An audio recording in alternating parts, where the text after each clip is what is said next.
Laissez-moi vous poser une question qui va peut-être vous déranger.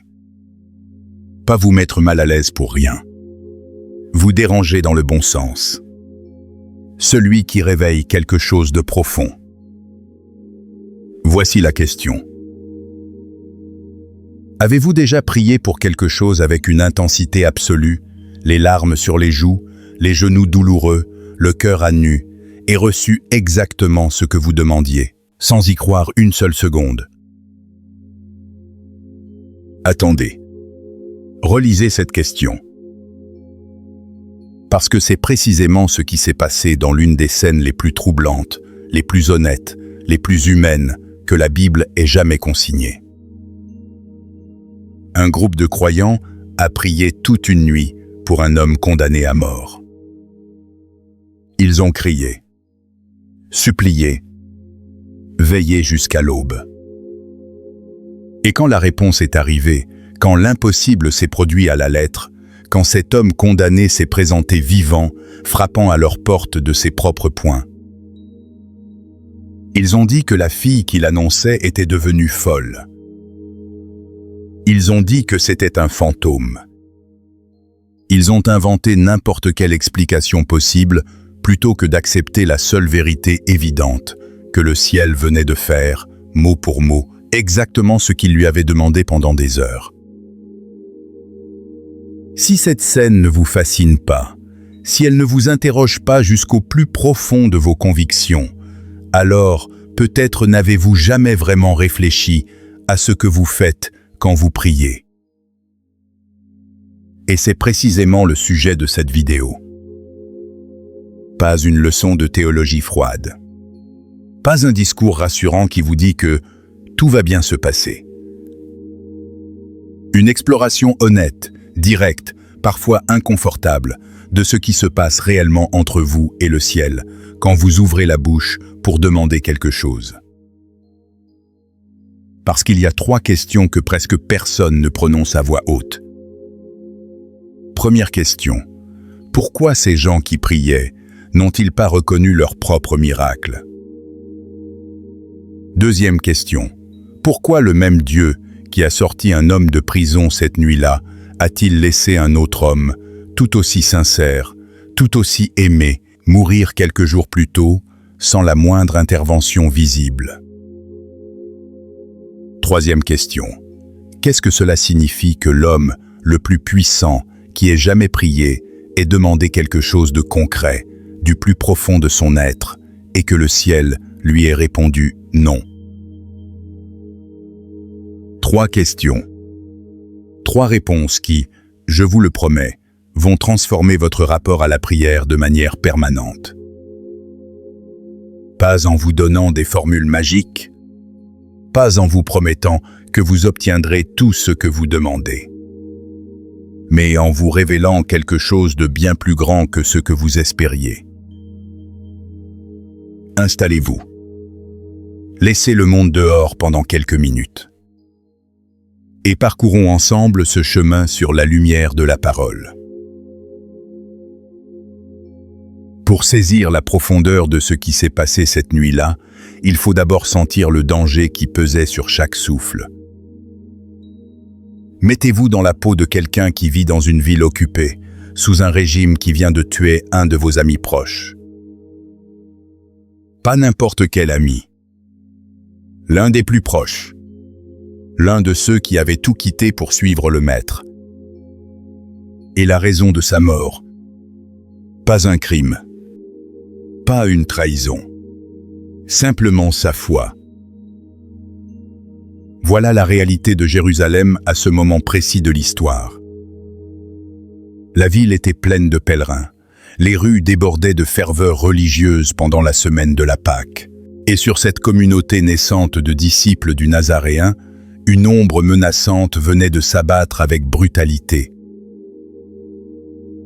Cette ombre portait un nom que tout le monde connaissait, Hérode Agrippa. Pas l'Hérode du récit de la naissance à Bethléem, ni celui qui avait fait décapiter Jean-Baptiste. Celui-ci était de la même lignée, le petit-fils, portant dans ses veines le même instinct de pouvoir absolu. Hérode Agrippa était un homme sophistiqué, éduqué dans les cercles de l'élite romaine, séduisant en public, brutal dans l'ombre, et obsédé par une seule chose au-delà de tout, la popularité. Il avait découvert quelque chose d'extraordinairement simple et efficace pour acheter l'affection de la foule. Frapper les chrétiens. Cette nouvelle communauté qui parlait d'un homme crucifié, qui affirmait qu'il était revenu d'entre les morts, qui bouleversait l'ordre social et religieux établi depuis des siècles, était la cible parfaite. Bon marché à éliminer. Populaire à persécuter. Politiquement rentable.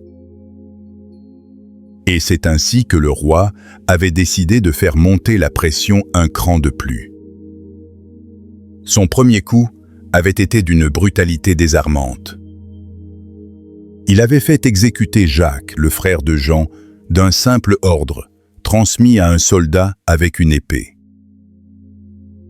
Réfléchissez un instant à qui était cet homme. Jacques n'était pas un croyant parmi d'autres dans la foule anonyme. Il était l'un des 3 plus proches du Maître. L'un de ceux qui avaient été présents sur la montagne de la Transfiguration quand le visage de Jésus avait rayonné comme le soleil. L'un de ceux qui avaient dormi dans le jardin des Oliviers pendant la nuit la plus sombre. Cet homme avait été exécuté sans procès, sans discours, sans le moindre théâtre. Un ordre, une lame. Et l'un des piliers de l'Église primitive était mort. Imaginez le tremblement que cela a provoqué dans la communauté. Ce n'était pas seulement la perte d'un frère aimé. C'était la destruction de l'illusion que leur foi les protégerait, que leur proximité avec le Seigneur les mettrait à l'abri de la violence humaine.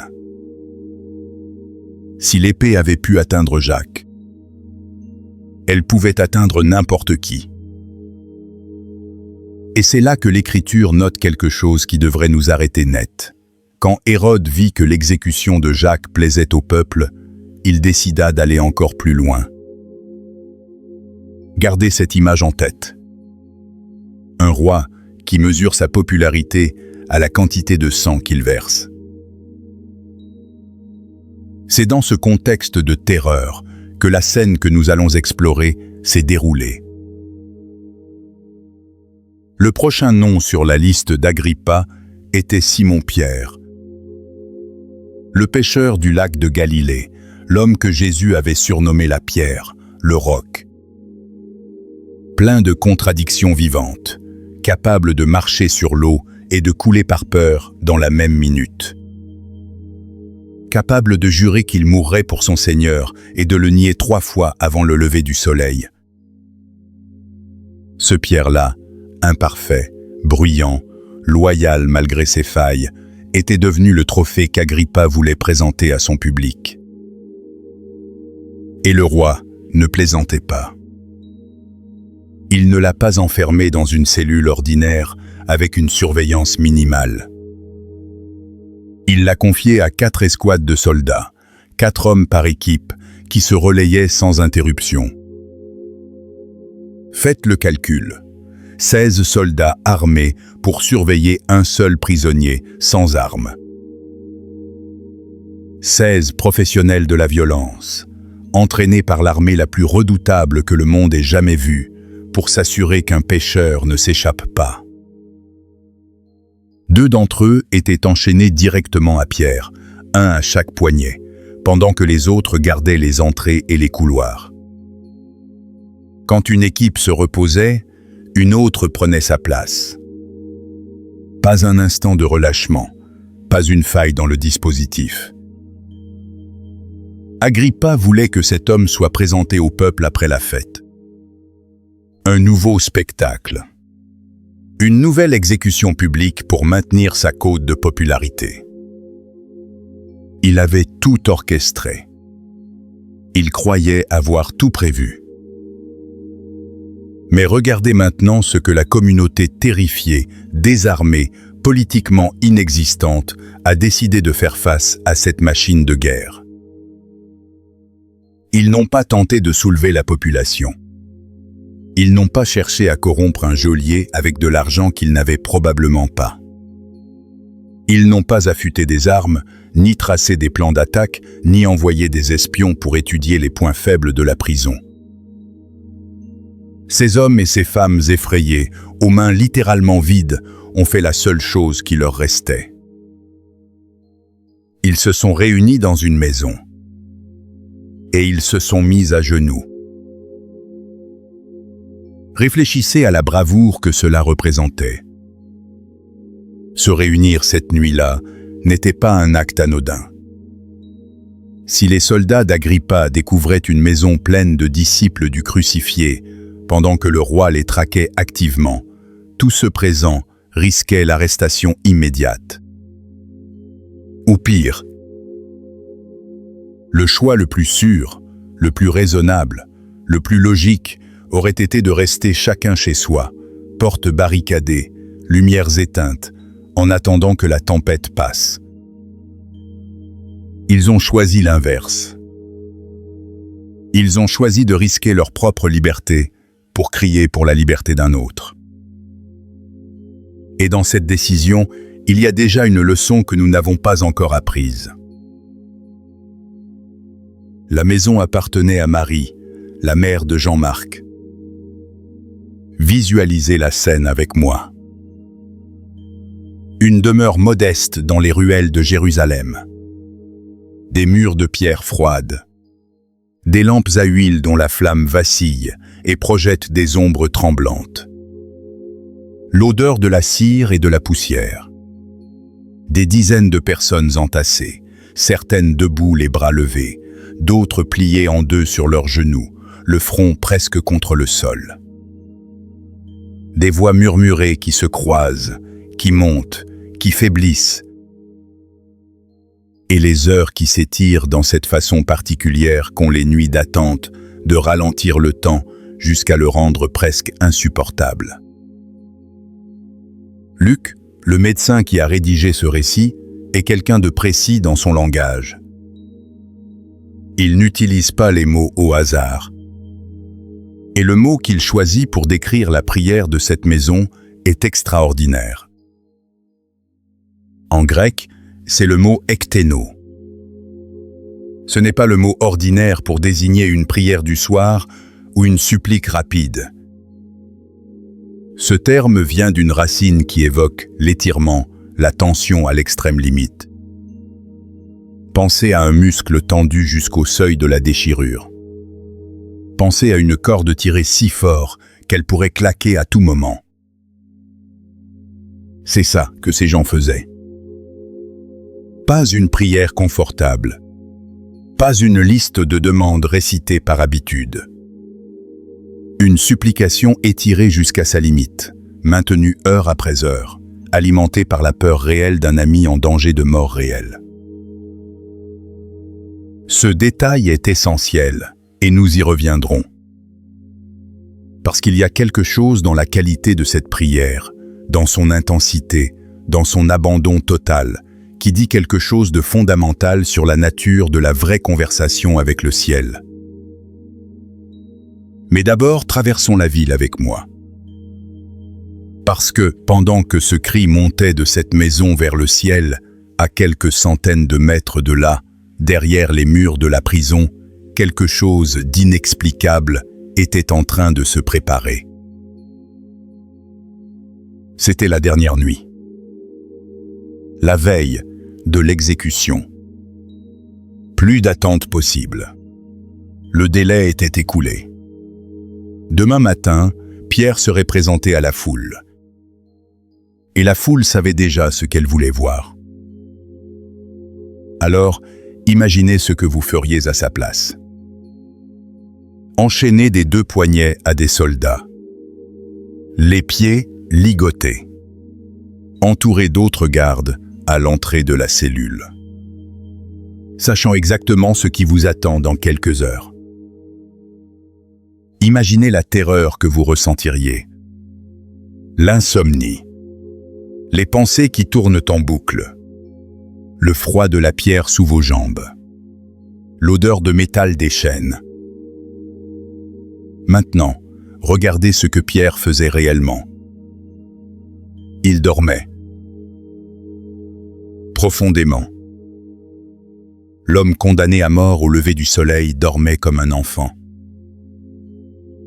Je veux que vous restiez avec cette image un instant, parce qu'elle est l'une des plus belles de tout le Nouveau Testament. Ce n'était pas de l'inconscience. Ce n'était pas de la résignation passive. C'était quelque chose d'infiniment plus précieux. C'était la paix de quelqu'un qui avait déposé le résultat dans des mains autres que les siennes. Qui avait remis l'issue à une autorité qu'il ne pouvait pas contrôler. Et qui, dans cet abandon total, avait trouvé un repos que même la mort imminente ne pouvait pas voler. Puis, au cœur de la nuit, quelque chose se produisit. Une lumière apparut dans la cellule. Pas la lumière grise de l'aube. Pas le reflet d'une torche dans le couloir. Une lumière qui ne venait d'aucune source humaine, qui remplissait l'espace entre les murs de pierre d'un éclat impossible.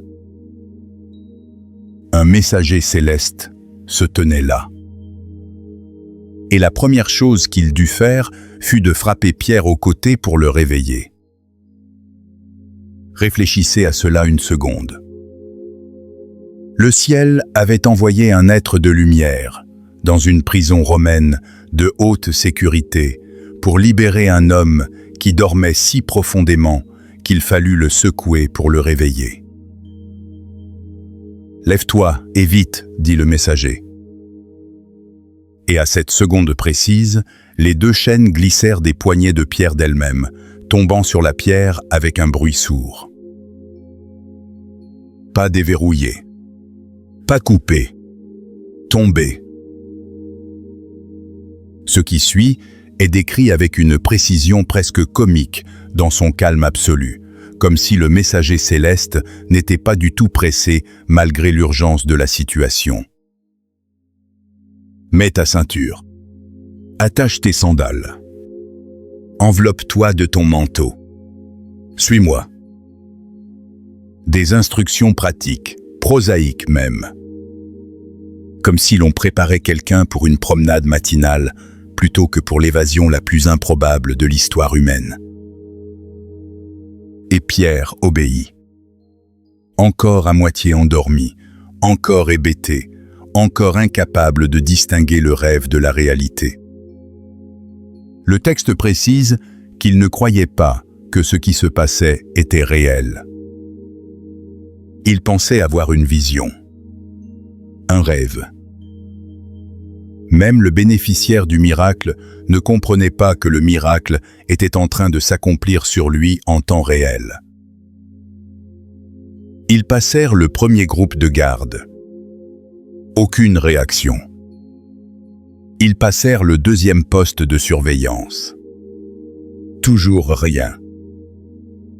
Et enfin, ils atteignirent la grande porte de fer, massive, lourde, verrouillée de l'intérieur, impossible à manipuler sans faire de bruit. Et la porte s'ouvrit d'elle-même. Sans clé, sans main humaine, sans un son. Ils sortirent dans la rue déserte, marchèrent un moment dans le silence de la ville endormie. Et soudain, le messager disparut. Pierre se retrouva seul, au milieu d'une ruelle de Jérusalem, avec l'air frais de la nuit sur son visage et les empreintes des chaînes encore fraîches sur ses poignets. C'est à ce moment précis qu'il revint pleinement à lui. Quand il comprit que les murs de pierre étaient derrière lui, que les chaînes étaient réellement tombées, que les soldats dormaient encore à quelques centaines de mètres, qu'il était libre, vraiment libre, en chair et en os, et en pleine conscience. Il murmura quelque chose pour lui-même. Maintenant je sais avec certitude que le Seigneur a envoyé son ange et m'a délivré. » Puis il courut vers la seule maison où il savait trouver ses frères et sœurs. La maison de Marie. Celle-là même où, à cette seconde précise, des dizaines de personnes étaient encore à genoux, criant son nom, suppliant le ciel pour sa vie, sans avoir la moindre idée qu'il marchait libre dans les rues de la ville. Il arriva. Il frappa à la porte. Une servante appelée Rhode s'approcha de l'intérieur pour identifier qui frappait à une heure pareille. Elle entendit la voix.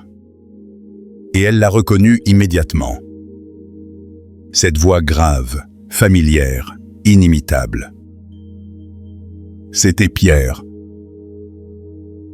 Elle en fut tellement bouleversée, tellement submergée par la joie, qu'elle fit quelque chose d'extraordinairement humain dans son absurdité. Elle ne lui ouvrit pas. Elle laissa Pierre dehors et courut à l'intérieur en criant « Pierre est là! Il est à la porte! Il est vivant !»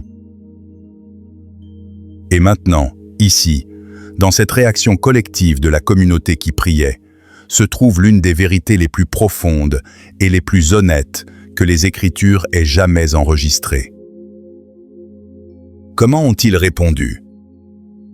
Ces hommes et ces femmes dont les genoux étaient endoloris d'avoir prié pour lui, ces personnes qui avaient risqué leur propre arrestation pour se réunir cette nuit-là dans le seul but de crier son nom vers le ciel. Ils lui dirent « Tu es folle !»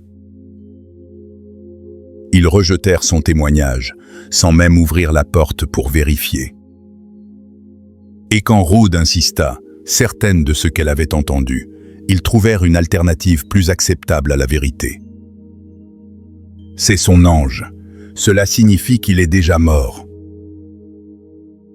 Tout, plutôt que d'accepter l'évidence. L'homme condamné, libre, en chair et en os, continuait de frapper à la porte de ceux qui venaient de passer des heures à demander exactement cela. Arrêtez-vous là. Parce que cette scène soulève quelque chose d'absolument fondamental sur la foi humaine. Ces gens priaient vraiment. Personne ne passe une nuit entière à crier pour quelque chose en quoi il ne croit absolument pas. Ils avaient foi, une foi réelle. Une foi suffisamment forte pour les avoir rassemblés dans une maison dangereuse à une heure risquée. Et pourtant, quand la réponse frappa à leur porte, ils refusèrent d'y croire. La foi et le doute vivaient côte à côte dans le même cœur, dans la même pièce, dans la même nuit. Et voici ce que le ciel a fait face à cette contradiction humaine. Il a répondu quand même. Il n'a pas attendu qu'ils aient une foi parfaite pour briser les chaînes. Il n'a pas vérifié s'ils doutaient avant d'envoyer le messager. Pendant qu'il traitait Rhode de folle, Pierre était déjà libre depuis un moment. La réponse n'est pas venue parce que leur foi était impeccable. Elle est venue parce que celui qui écoute est fidèle, même quand ceux qui crient tremblent derrière leur propre porte. Écrivez le mot « présent » en commentaire si cette vérité vous touche. Juste un mot pour dire « je suis là » et j'apprends à croire que le ciel entend même ma foi imparfaite. Maintenant, je dois aborder quelque chose que vous portez peut-être depuis le début de cette vidéo. Une question que vous avez gardée pour vous, que vous n'avez pas osé poser à voix haute à l'église ou dans votre groupe de prière parce qu'elle semble presque irrespectueuse. La voici. Si prier est si puissant, pourquoi Jacques est-il mort? Parce que ne l'oubliez pas, Jacques était là aussi. Dans la même ville, sous le même roi. Il faisait partie de la même communauté. Et il est absolument inconcevable que cette Église, capable de veiller toute une nuit pour Pierre n'ait pas prié avec la même intensité, le même amour, les mêmes larmes, quand Jacques avait été arrêté. Ils ont crié pour lui aussi. Ils ont supplié pour lui aussi. Et pourtant, l'épée a frappé Jacques. Et l'ange a libéré Pierre. Deux serviteurs sincères du même Dieu. Les mêmes supplications montant vers le même ciel. Des résultats diamétralement opposés. Pourquoi ? Je vais vous parler avec une totale honnêteté ici, parce que vous méritez mieux qu'une réponse fabriquée pour vous faire sentir mieux sans vraiment répondre à la question. Ce n'était pas parce que Pierre avait une foi plus grande que Jacques. Vous venez de voir la communauté entière douter de la libération de Pierre alors qu'il frappait à leur porte. Si la grandeur de la foi avait été le critère décisif, Pierre n'aurait pas non plus été sauvé cette nuit-là. Ce n'était pas davantage parce qu'ils avaient mieux prié pour l'un que pour l'autre, comme si la prière était un mécanisme mécanique qui produit systématiquement le même résultat si vous appuyez sur le bon levier avec la bonne intensité. Cette idée que si vous priez suffisamment longtemps et suffisamment fort, Dieu devient votre débiteur obligé, n'existe nulle part dans les Écritures. Il n'existe pas de formule pour contraindre Dieu. Certains voient dans ce contraste la main d'un Dieu qui connaît les saisons particulières de chaque existence humaine. Pierre avait encore une route immense devant lui. Des lettres à écrire, des communautés à établir, un témoignage à porter aux extrémités du monde. Jésus lui-même lui avait dit un jour que quand il serait vieux, d'autres le conduiraient là où il ne voudrait pas aller, signifiant ainsi de quelle manière il donnerait finalement sa vie. Cette libération n'était pas une promesse d'immortalité. C'était un « pas encore ». Sa mort viendrait, mais pas cette nuit-là. Pas des mains d'Agrippa. L'heure de Jacques, elle, était arrivée. Mais voici ce qui est remarquable. La Bible, qui pourrait offrir une explication détaillée et rassurante, choisit de se taire. Elle laisse Jacques dans son tombeau et Pierre dans la rue, et elle continue son récit sans fournir la justification ultime. Ce silence est lui-même un enseignement. Parce que si l'Écriture vous donnait la formule exacte du pourquoi de chaque oui et de chaque non, vous finiriez inévitablement par traiter Dieu comme un distributeur automatique dont vous avez découvert le code.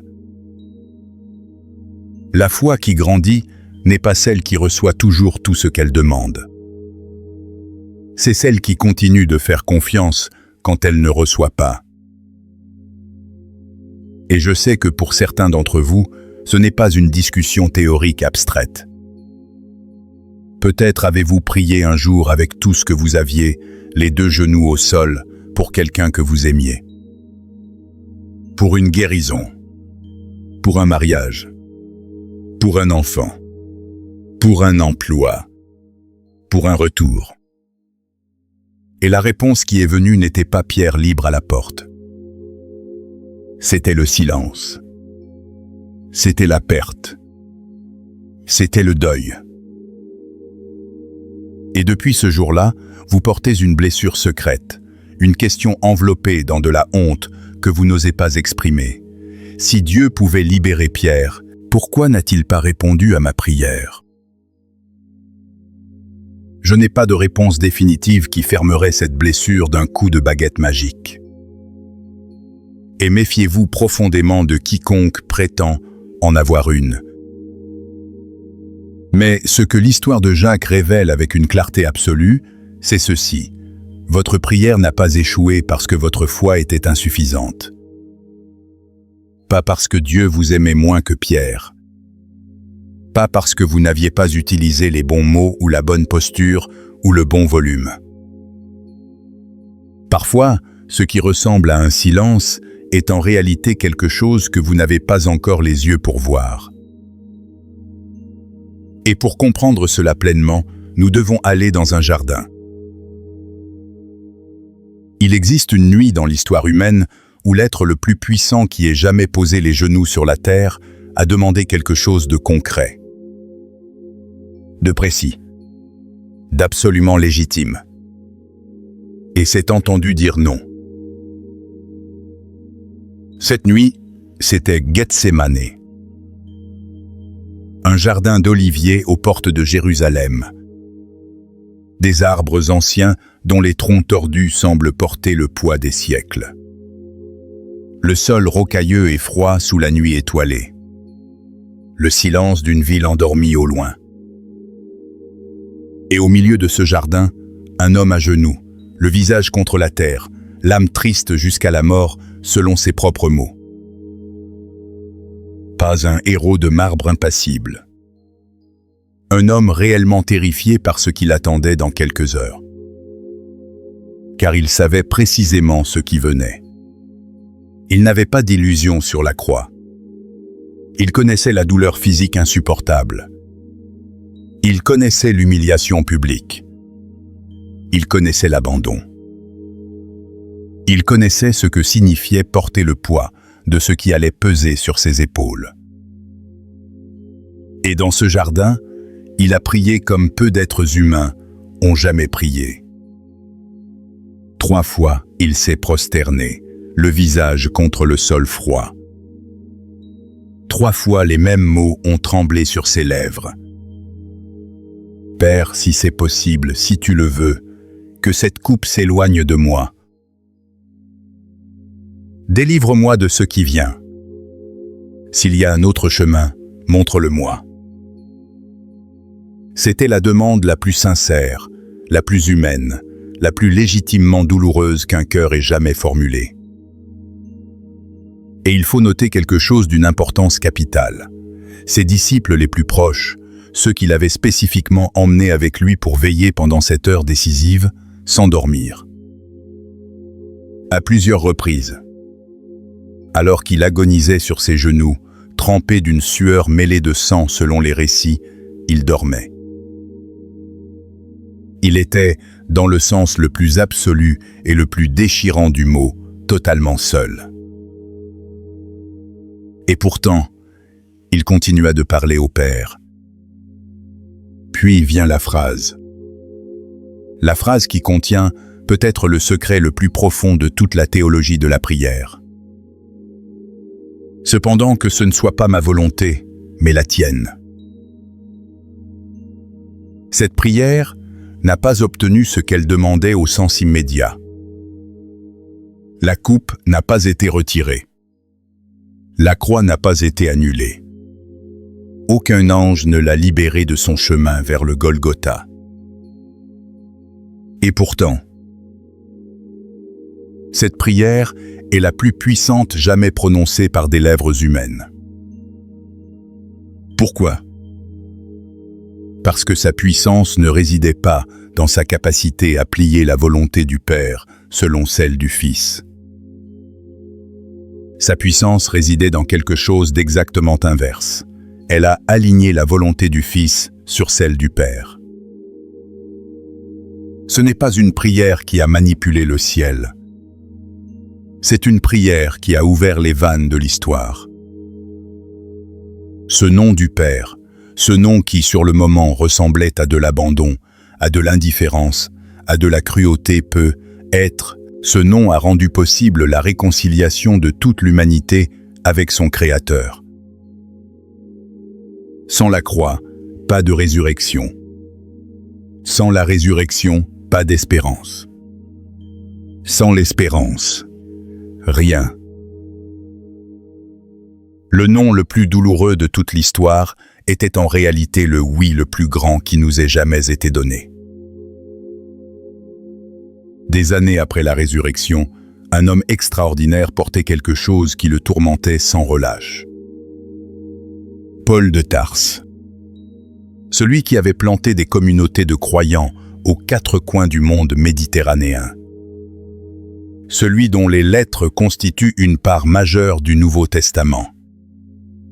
Celui qui avait vécu des expériences mystiques si intenses qu'il refusait lui-même d'en parler directement.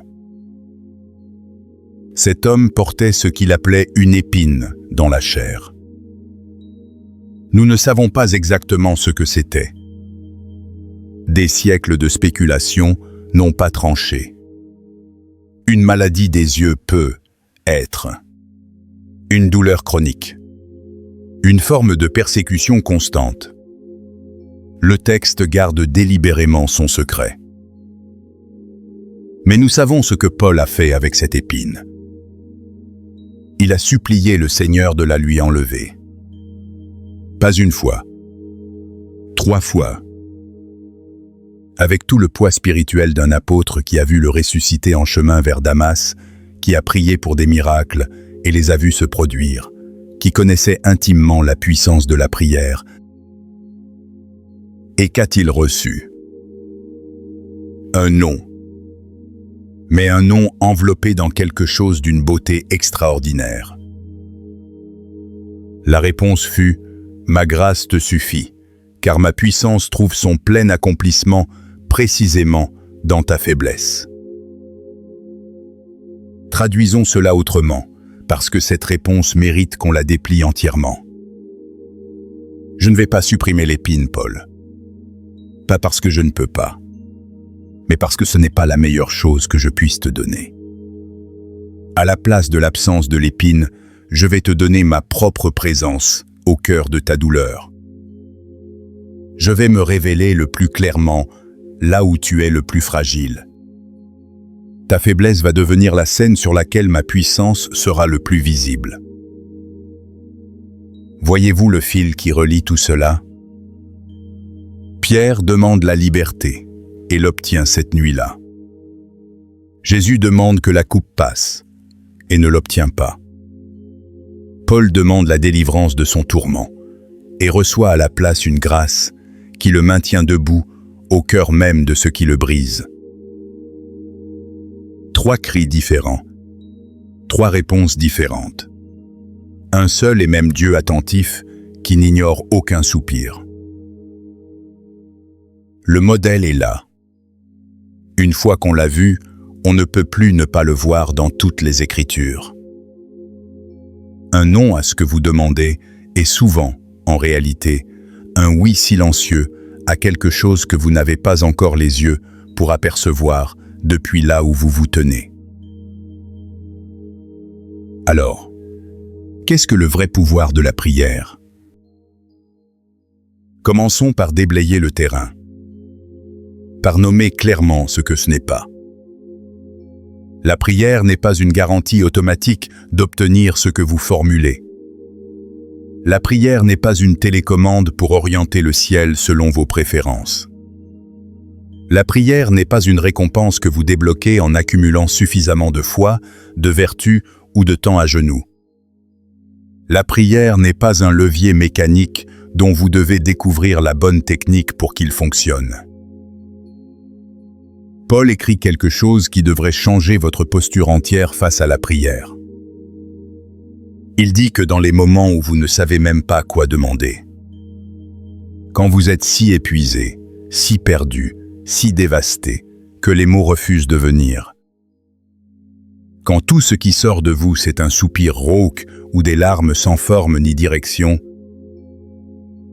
l'Esprit lui-même intercède pour vous avec des gémissements impossibles à exprimer. Prenez le temps de laisser cette image vous habiter. Cela signifie que même dans vos pires moments, même quand vous venez devant le ciel sans la moindre formule, sans la moindre cohérence, avec rien d'autre que votre douleur brute et votre désespoir muet.